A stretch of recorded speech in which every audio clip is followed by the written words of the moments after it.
I want to shift gears for the next part of the session here, and we're going to bring on Moinul Khan, VP of Product Management here at Zscaler. He's going to break down a real-world data breach and talk about some strategies for avoiding this type of thing happening in your own organization. So Moinul, over to you. Thank you, Rich. Appreciate it. Let me fire up my screen here. So first, I'd like to thank our panelists for sharing some of their valuable perspective, very consistent with what we are hearing, as and when we are engaging with enterprise customers. Doug, Mukesh, John, they talked about privilege access. They talked about roles and responsibilities. Again, very consistent with what we hear in the market. In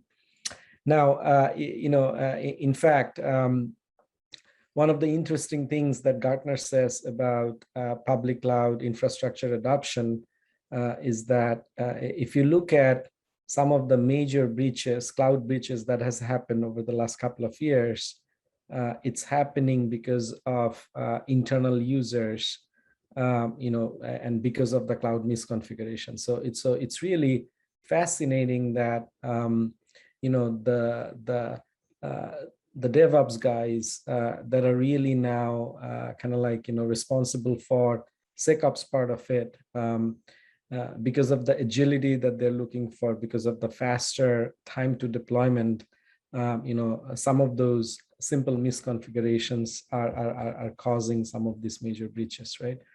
So in my part, what I like to focus on is really kind of like a real life experience, a particular incidents that we have seen in the industry a couple of years ago that was really a major news in all news channel.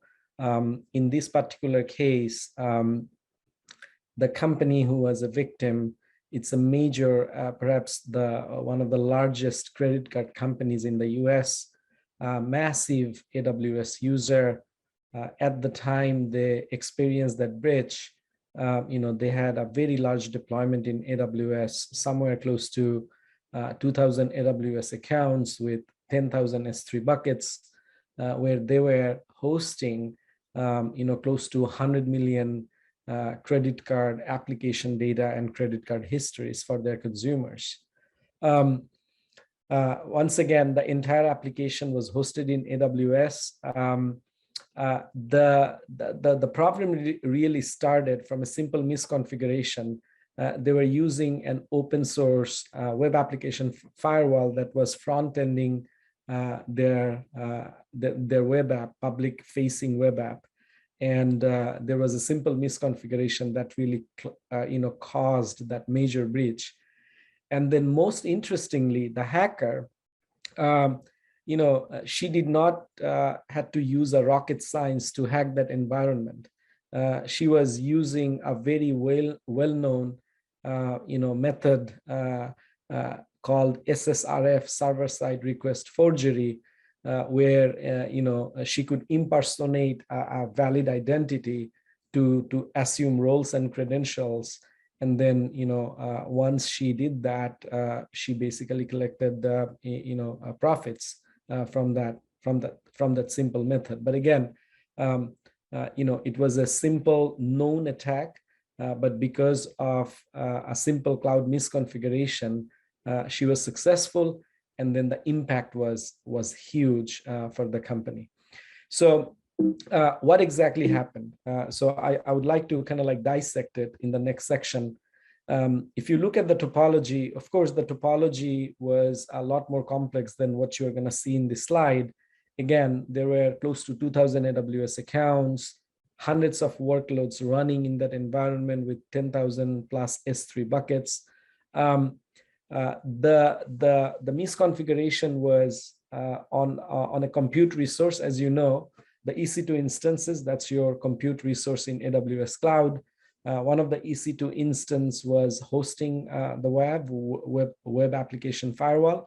The web application firewall also had a weak role assigned to it. And then The other side of the topology is their S3 buckets where they were hosting 1 million credit card application data. Now, if you look at the misconfiguration, first of all, it's a public-facing application.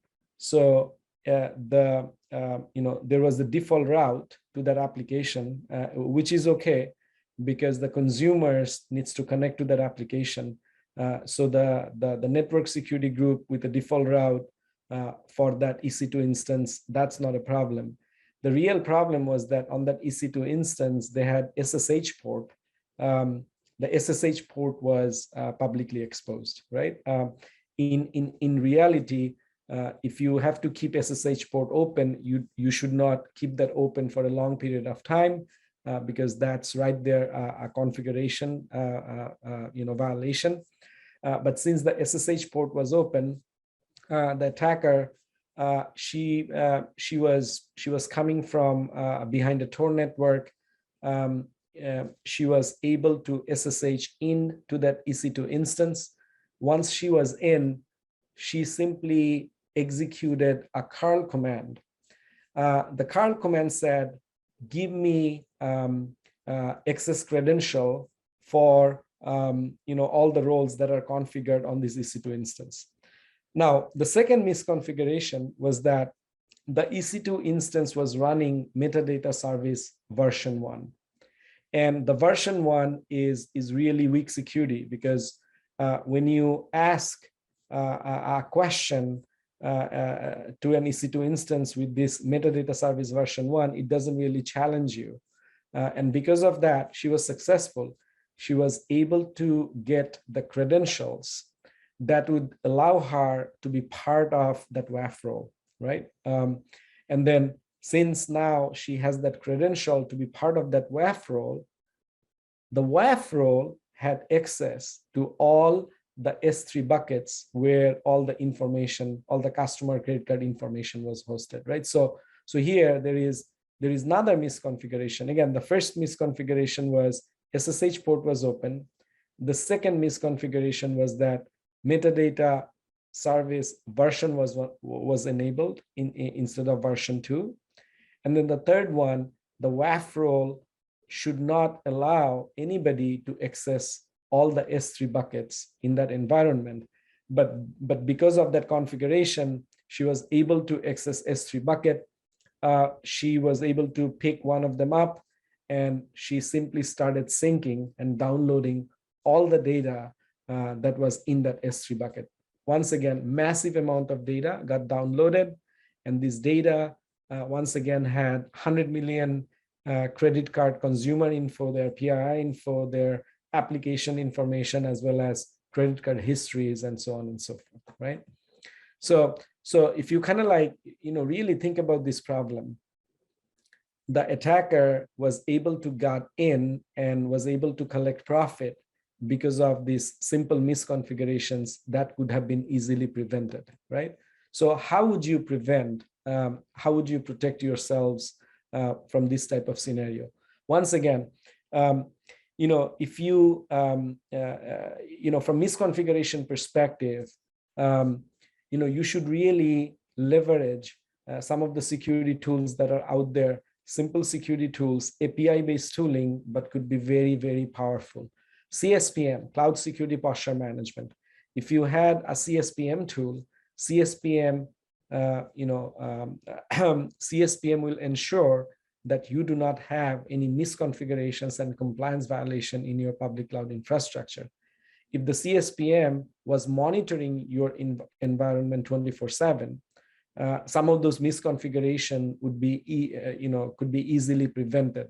The CSPM tool is all about, collecting your current configuration information, highlighting, comparing and contrast your configuration against some of the, industry standards and best practices. So the CSPM would have easily highlight that your SSH port for the EC2 instance is open, it's publicly exposed. The CSPM will also highlight that EC2 instances should have stronger security. So if IMDS version V1 is enabled, it would detect that problem, it would remediate this problem. And then it will also look at your S3 bucket configuration. If you're hosting sensitive information in S3 bucket, your encryption should be turned on. You should not have publicly exposed S3 bucket. Then you focus on CIEM, Cloud Infrastructure Entitlement Management. This is all about privilege access. CIEM will enforce least privilege access, and that will protect you from this type of misconfiguration, right? Once again, the CIEM is all about discovering who has permission to, what kind of workloads should they have permission, for these workloads, depending on the user role, depending on an API-based tool that is connected to your workloads, and so on and so forth, right? So once again, the CSPM and CIEM, it's not a complex technology. It's not an inline proxy. It's not a firewall that you have to, deploy and manage and maintain. It's all API-based connection. But once you deploy some of these API-based tooling, CSPM and CIS will continuously monitor your environment 24/7, make sure you do not have any misconfigurations, you do not have any compliance violations. And that's exactly what we do at Zscaler. As a customer, when our customers onboard our CSPM and CIEM tools, we go through simple 4-step process. The first, we discover all their assets, all their configurations in the cloud.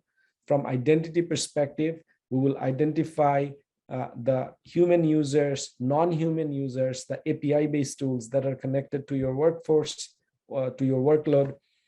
During the detection phase, we will compare and contrast the current configuration, and then contrast that configuration with, like I said, industry standard best practices like CIS benchmark, or different regulatory compliance frameworks like PCI DSS, NIST cybersecurity framework, HIPAA and GDPR, and so on and so forth. On the access and permission side, we will get a snapshot of all your access permissions for all your workloads. We run machine learning algorithm to figure out which identity has privileged access, and then we should be able to do some peer group analysis. For a human users, we will look at other users within that same group, what permissions the other users have as compared to this particular user, and whenever we find access privilege or access permissions, we are going to be able to detect it, highlight it, and then we move on to the next phase, which is prioritization of your risk. Our experience is whenever we work with any enterprise customers, when we are connecting to their environment, we find hundreds and hundreds of problems. The tool has a simple prioritization process where it can truly highlight what are some of the problems, high priority problems that you should focus on. And then we have built this whole remediation framework for you to take automated actions to fix all the problems that you have in the cloud. From coverage perspective, it's very comprehensive. One of the things that we have done is we have actually done 2 acquisitions in this space, and we have integrated both products into a single platform. So again, during the discover phase, we go through asset inventory configurations and identities. The tool is very simple from configuration and setup perspective. Out of the box, we are shipping about 3,000 plus policies. So as a consumer, you don't really have to think about what kind of policies that I need to create to find these problems. Your responsibility is to onboard your cloud accounts. As soon as you onboard your accounts, we fire up these 3,000 signatures, these 3,000 policies in a very automated way to immediately highlight where your problems are. And then we will map those misconfigurations into different compliance frameworks. On the CIEM side, as I mentioned in the previous slide, it's all about identifying where's your access permissions are for these workloads. Then we move into the prioritization phase. one thing I should highlight, the tool can be customizable comprehensively. You can build your own custom compliance framework. You can build your own custom policies. You can tweak your our existing policies and make them custom policies to fit your particular need. And then during the remediation phase, we have built different type of remediation process. So it could be manual remediation. It could be a guided tour, click, click, click, and this is how you fix the problem. And if you don't want to go through this manual process, you can write auto remediation policies that will automatically detect and fix your problems. From coverage perspective, once again, very comprehensive set of features and platform coverage. On the cloud side, we are protecting Amazon, we are protecting Azure and Google Cloud. On the SaaS side, we are also protecting some of the major SaaS applications that are out there, like Office 365 and Google Workforce and so on and so forth. The signatures that we have built, it also covers host configuration baseline. It covers managed Kubernetes like AKS, EKS, and GKE. And we also have a lot of third-party integration, and we are ingesting different vulnerability and patch management related information and integrating all of that into this single integrated tool. So, I know that we are running out of time, so I need to move faster. But again, this is kind of like a quick demonstration of the tool itself. When you log in, you will find this very comprehensive set of policies across all clouds. Some of the examples that I highlighted, which is related to this particular breach, we have predefined policies that will detect what kind of security groups the EC2 instance or other computing resource or your past services has. If you have a metadata version 1, we have a signature for that. And then lots of signatures related to your storage and database services like S3 buckets and so on. When we focus on access permissions, the tool has easy to consume kind of like graphical interface. Right off the bat, it will be able to highlight where your risks are in terms of access permissions, how a particular user is accessing this particular workload, what are the AWS roles that this particular user is assuming, what kind of policies it's going through, and all that information is readily available to you. So we talk about the incident details. We give you a clear picture of your risk and how to quickly move forward and resolve that problem, right? So again, API-based tool, CSPM, CIM, simple to deploy, but can be very, very powerful and protect your cloud environment. So with that, I'm going to hand it over to Rich. Rich, you want to go through this slide and take us to the finish line? Well, I think we have, just another minute here to kind of wrap things up. So, suffice it to say that what Moinul just walked you through is just a small piece of the much broader portfolio or platform that we built here at Zscaler around public cloud security with our Zscaler Cloud Protection portfolio. This is all about preventing compromise, preventing lateral threat movement of things like ransomware that we talked about earlier, and then preventing data loss.